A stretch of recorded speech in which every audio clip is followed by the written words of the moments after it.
Next topic है who could enter temples. इसमें हम लोग बेसिकली ये देखेंगे कि मंदिरों में कौन जा सकता था उस समय पे।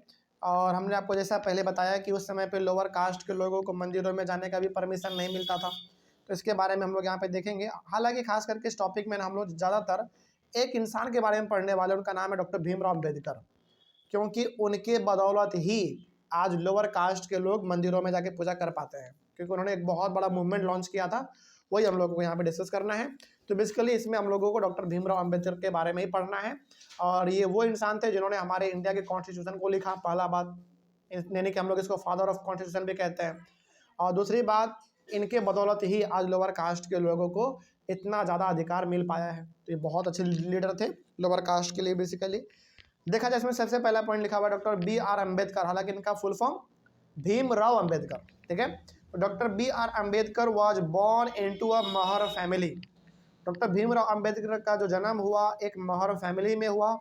और महर एक कास्ट उस समय पे ऐसा माना जाता था जो कि लोअर कास्ट थे उस समय पे। याद रखेंगे कि उस समय पे महर कास्ट को लोअर कास्ट लोग बोलते थे, और उन्हीं कास्ट में डॉक्टर भीमराव अम्बेडकर का जन्म हुआ था। आगे, in school he was forced to sit outside the classroom on the ground. सोचो, जब स्कूल पढ़ने के लिए जाते थे तो लोअर कास्ट का होने के वजह से इनको क्लासरूम में भी बैठने का मौका नहीं दिया जाता था, बल्कि क्लासरूम के बाहर बैठते थे, और वो भी नीचे ज़मीन में बैठते थे, ठीक है। इस बात को आप याद रखेंगे कि स्कूलों में लोअर कास्ट का होने की वजह से इनको क्लासरूम में बैठने का मौका नहीं देते थे टीचर, क्योंकि लोअर कास्ट से बिलोंग करते थे, तो इनको बाहर बैठाते थे क्लास के, और बाहर वो भी नीचे दरी पे, ठीक है। आगे, he was not allowed to drink water from taps that upper caste children used. सोचो, स्कूलों में जो नल थे जिससे कि पानी पी सकते हैं, उसमें इसको पानी पीने का भी अधिकार नहीं था इनको। क्यों नहीं था? क्योंकि लोअर कास्ट से बिलोंग करते थे, और उस नल से पानी पीते कौन थे? फिर अपर कास्ट के बच्चे। टीचर का मानना ये था, प्रिंसिपल का मानना ये था कि यदि ये बच्चा पिएगा पानी ना, तो पानी दुष्ट हो जाएगा, मतलब पानी खराब हो जाएगा। सोचो, ये कोई लॉजिक है इस बात का? मतलब उस नल से इनको पानी भी नहीं पीने दिया जाता था जिस नल का इस्तेमाल अपर कास्ट के लोग करते थे पीने के लिए। तो बहुत इनके साथ दुर्व्यवहार होता था। आगे, after finishing school he got a fellowship to go to the US for higher studies. लेकिन जैसे तैसे इन्होंने अपना पढ़ाई कंप्लीट किया, और पढ़ाई करने के बाद इनको पढ़ने का मौका मिला कहाँ पे? यूएस में, यूनाइटेड स्टेट में। वहाँ पे इनको पढ़ने का मौका मिला। इन्होंने फॉर्म वॉर्म अपना कुछ भरा होगा, और इनको वहाँ पे बुला लिया गया कि भैया आप पढ़ने में बहुत तेज़ हैं, आप यहाँ पे पढ़ने के लिए आ जाओ। तो वहाँ पे पढ़ने के लिए चले गए हायर स्टडी के लिए US. He return to India in 1919 में ये इंडिया वापस आते हैं। And he wrote about upper caste power in society. और जब ये इंडिया दोबारा वापस आते हैं पढ़ लिख के पूरी तरीके से, तो इंडिया आने के साथ ही ये अपर कास्ट के बारे में लिखते हैं, यानी कि अपर कास्ट का जो पावर है, इस तरीके से वो अपने आप को पावरफुल और लोअर कास्ट को कमज़ोर समझते हैं, इनके बारे में ये लिखते हैं बेसिकली, ठीक है। आगे, इन 1927 he started a temple entry movement in which his Mahar caste people participated। 1927 में ये एक टेम्पल एंट्री मूवमेंट चालू करते हैं, यानी कि ऐसा मूवमेंट जिसमें कि लोअर कास्ट को क्या मिल सके? मंदिरों में एंट्री मिल सके। इसके लिए एक मूवमेंट चलाते हैं, और ये मूवमेंट बेसिकली महर कास्ट के द्वारा चलाया गया था, मतलब कि उसी कास्ट से चलाया गया था जिस कास्ट से भीमराव अम्बेडकर बिलोंग करते थे। तो वैसी बात है, उस कास्ट के सारे लोगों ने उसमें पार्टिसिपेट किया, मूवमेंट में हिस्सा लिया। लेकिन आगे देखते हैं क्या हुआ। He led 3 such movements for temple entry between 1927 and 1935। यानी कि इस प्रकार का इन्होंने मूवमेंट 3 गो चालू किया था, ताकि लोअर कास्ट के लोगों को भी मंदिरों में पूजा करने का मौका मिल सके। 3 ऐसे मूवमेंट इन्होंने चलाए थे 1927 से लेकर 1935 के बीच में, तो जो कि बहुत बड़ी बात थी। His aim was to make everyone to see the power of caste prejudices within the society। इनका सिंपली कहना यह था, इनका मानना यह था कि जो कास्ट का जो पावर है अपर कास्ट के पास, वो गलत है। सबके पास बेसिकली पावर बराबर होना चाहिए। मतलब कहने का इनका यह था कि कोई कास्ट ऊपर नहीं, कोई कास्ट नीचे नहीं, सब आपस में बराबर होने चाहिए। इनका मेन मकसद कहने का यह था, यानी कि सोसाइटी में हर किसी को रहने का मौका मिलना चाहिए। कोई लोअर कास्ट नहीं, कोई अपर कास्ट नहीं, सबको सब चीज़ बराबर मिलना चाहिए। ये इनका मकसद था, ठीक है, तो ये बेसिकली हम लोगों ने पढ़ा। अच्छा, अब जरा बताइए टॉपिक का नाम क्या था आपका, हु कुड एंटर टेम्पल्स। तो बताइए उस समय पे मंदिरों में केवल कौन जा सकता था, अपर कास्ट के ही लोग जा सकते थे, लेकिन डॉक्टर भीमराव अंबेडकर ने मूवमेंट चलाया जिसकी वजह से लोअर कास्ट को भी मंदिर में जाने का मौका बाद में मिल गया। ठीक है, बाद में लेकिन मिला था, लेकिन पहले तो अपर कास्ट के लोग ही जाते थे। ठीक है, आगे अगला टॉपिक है हमारा, और इस चैप्टर का जो सबसे लास्ट टॉपिक है वो है आपका द नॉन ब्राह्मण मूवमेंट। यानी कि इसमें हम लोग बेसिकली ऐसे मूवमेंट के बारे में बात करेंगे जो नॉन ब्राह्मण ने चलाया था। नॉन ब्राह्मण मतलब जो ब्राह्मण नहीं थे, उनके बारे में डिस्कस करेंगे। पहला पॉइंट इसमें लिखा हुआ है, in the early 20th century the non Brahmin movement started.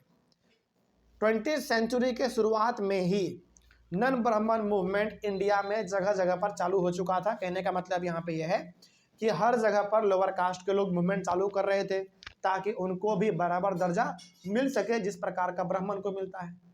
ठीक है, आगे the movement started from those non Brahmin caste that had acquired access to education, wealth and influence. लेकिन इस मूवमेंट को शुरुआत किसने किया था, वो कास्ट मतलब कि नॉन ब्राह्मण नहीं किया था, जो ब्राह्मण नहीं थे उन्होंने ही शुरुआत किया था, लेकिन उनमें भी उनके द्वारा शुरुआत किया गया था जो पढ़े लिखे हुए थे, जिनके पास पैसा अच्छा खासा था और जिनका वैल्यू समाज में ज़्यादा था।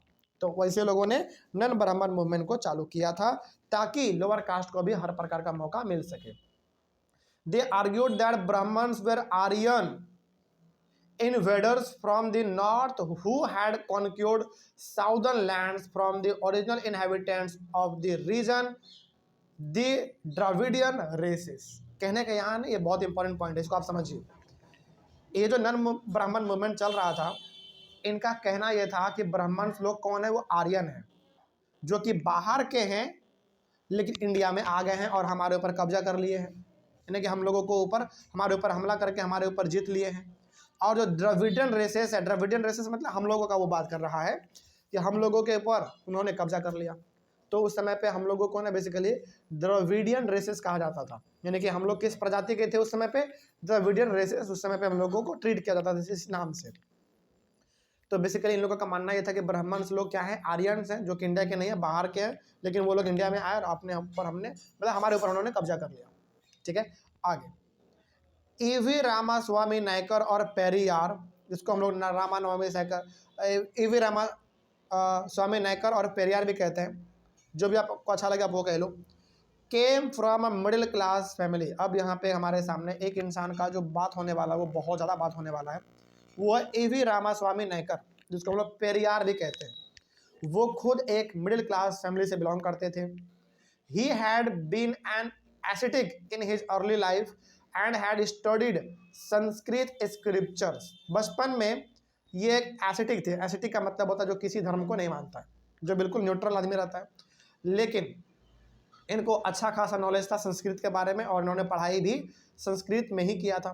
Later he became a member of the Congress party. बाद में ये कांग्रेस पार्टी का मेंबर बन जाते हैं। कांग्रेस पार्टी वही जो आज हमारे कांग्रेस पार्टी है ना, इसी कांग्रेस पार्टी का वो बाद में मेंबर बन जाते हैं। But he felt the Congress party left the Congress party because in a meeting organized by Congress, seating arrangements followed caste distinctions. That is, the lower castes were made to sit at a distance from the upper caste। देखो, इन्होंने भले ही Congress party को बाद में join किया था, लेकिन बाद में इन्होंने कांग्रेस पार्टी को छोड़ भी दिया था। इसके पीछे रीजन क्या था? देखो, रीजन ये था कि कांग्रेस पार्टी ने एक जगह पर मीटिंग ऑर्गेनाइज किया था। उस मीटिंग में जो बैठने का कुर्सी था ना, वो कास्ट के अकॉर्डिंग लगाया गया था। अपर कास्ट के लोग पहले बैठे हुए थे और लोअर कास्ट के लोग पीछे बैठे हुए थे, जो इनको बड़ा बुरा लगा। इनको लगा कि यार हम खुद एक मिडिल क्लास से बिलोंग करते हैं और कुर्सी यहाँ पे अलग तरीके से अरेंजमेंट किया गया है, lower caste upper caste middle class, इस हिसाब से, जो इनको बड़ा बेकार लगा। इनको लगा ना मेरा इस पार्टी में रहना ठीक नहीं है, क्योंकि यहाँ पे कास्टिज्म बहुत ज़्यादा है। ये फिर पार्टी को छोड़ दिए, कांग्रेस पार्टी को उन्होंने छोड़ दिया। He argued that untouchables had to fight for their dignity। इनका कहना यह था कि जो लोअर कास्ट के लोग हैं, बेसिकली अनटचेबल्स जो हैं, उनको अपने आत्मसम्मान के लिए अपने लड़ाई खुद लड़ने पड़ेंगे। यानी कि डिग्निटी का मतलब होता है आत्मसम्मान के लिए, यदि उनको समाज में बराबर दर्जा चाहिए तो उनका लड़ाई उनको खुद लड़ना पड़ेगा। He founded a movement, self respect movement. तो इन्होंने अपना एक मूवमेंट भी चालू किया था। यानी कि उन्होंने आंदोलन भी चलाया था और उस आंदोलन का नाम इन्होंने रखा था सेल्फ रेस्पेक्ट मूवमेंट, यानी कि हमको अपना सेल्फ रेस्पेक्ट दो, हमको कमजोर मत समझो, हम भी तुम लोगों के बराबर हैं, ऐसा इन्होंने मूवमेंट एक चलाया था। He argued that untouchables were the true upholders of Tamil and Dravidian culture, which had been conquered by Brahmins. इनका ये भी कहना था कि जो अनटचेबल्स हैं, जो लोअर कास्ट के लोग हैं, वो असली हकदार हैं तमिल और द्रविडियन कल्चर के। उस समय पे हमारे पास में मतलब एक कल्चर हुआ करता था, हम लोग अपने आप को उस समय पे द्रविडियन मानते थे। आज ना हम लोग बोलते हैं हिंदू मुस्लिम सिख ईसाई, पहले सब हम लोग द्रविडियन थे, मतलब एक अलग ही हम लोगों का प्रजाति था, पहले हम लोग इस नाम से जानते थे।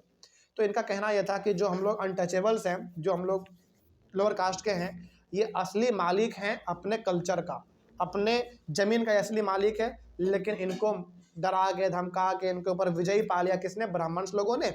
इसलिए आज वो ऊपर अपने आप को समझते हैं, लोअर कास्ट को नीचे समझते हैं। ये इनका ऐसा कहना था।